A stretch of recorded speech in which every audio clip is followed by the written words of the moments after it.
தாமதிக்கிறார் என்று சிலர் எண்ணுகிறபடி, கர்த்தர் தமது வாக்குத்தத்தத்தை குறித்து தாமதமாயிராமல், ஒருவரும் கெட்டுப்போகாமல் எல்லாரும் மனந்திரும்ப வேண்டுமென்று விரும்பி, நம்மேல் நீடிய பொறுமையுள்ளவராயிருக்கிறார்.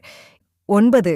இந்த வசனம் சொல்வது, தேவன் தமது வாக்குத்தத்தம் நிறைவேற்றுவதில் தாமதிக்கிறார் போலத் தோன்றினாலும் அது உண்மையில் தாமதம் அல்ல.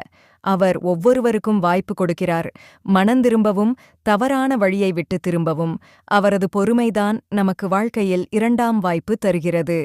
தொடர்பான பைபிள் கதை. நோவாவின் காலம். மனிதர்கள் பாவத்தில் முழுகி வாழ்ந்தார்கள். தேவன் வெள்ளம் வரப்போகிறது என்று சொல்லி நோவாவைத் தூண்டி ஒரு பெட்டகத்தை கட்டச் சொன்னார். நோவா 120 ஆண்டுகள் பெட்டகம் கட்டினான். அந்த நாளில் மக்கள் நோவாவை கிண்டல் செய்தார்கள்.